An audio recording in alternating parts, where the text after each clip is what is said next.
You know what it is. As my big brother Saad would say, peace and black power, family. Saturday, July 15th at the Coney Island Amphitheater at the Boardwalk. My big brother King Simon will be there DJing. He's been doing this for a long time. The brother has wore many hats. I definitely would be there, and it's incumbent upon all of us, especially those of us who are reggae lovers, to support our original black reggae artists. You know, I heard Muta Baruka say years ago at a Bob Marley tribute in Washington, D.C., he told black people, hurry up and go get a picture of Bob Marley. He said, because like they did in Kemet, blasting the nose off, and he gave those scenarios how they blasted the nose off. He said in 50 more years they'll be trying to tell you that Bob Marley was white when we know that couldn't be true because his mama was black. He said like tar. So never forget, the message was never forget who the original reggae artists are. Don't let these crackers take over this beautiful music, reggae music, spiritual roots music that was brought to us by our people, the beautiful people from the island of Jamaica.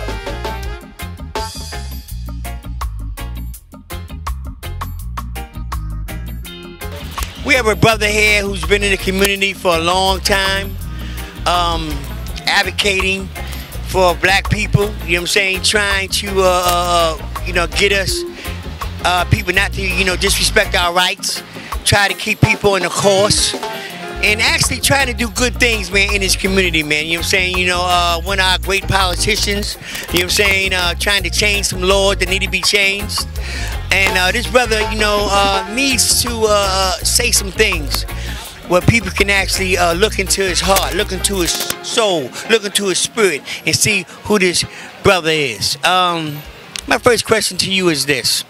What do we have to do to change the state of mind of what's going on in Brownsville?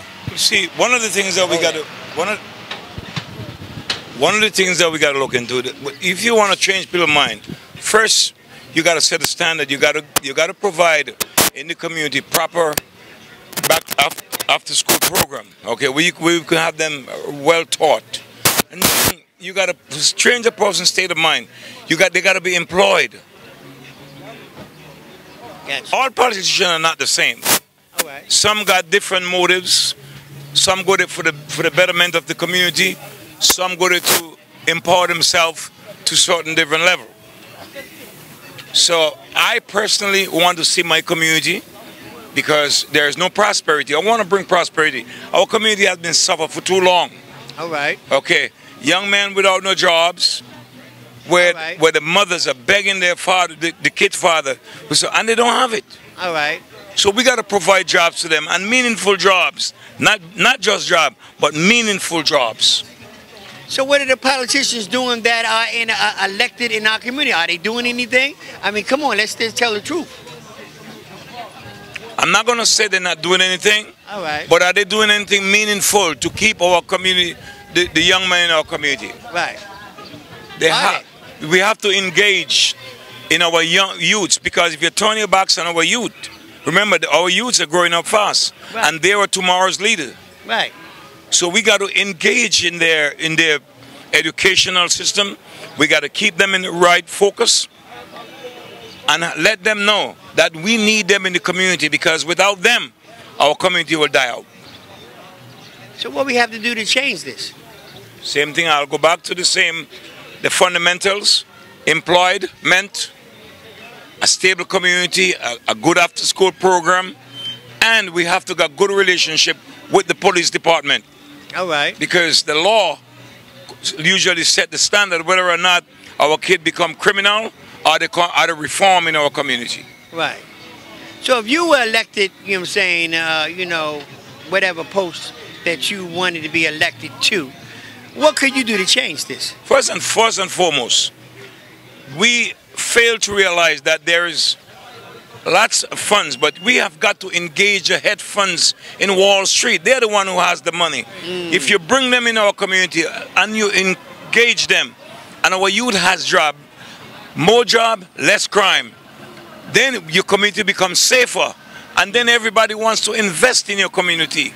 But at the same time, we don't want them to invest in and take away our community. We want them to invest, but we got to stay in our community and be more productive citizens. What do you think about Charles Barron? Charles and I are very good friends. All right. I must say that. I think he's doing a good job.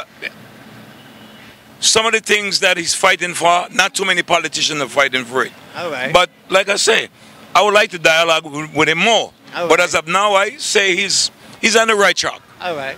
All right. All right.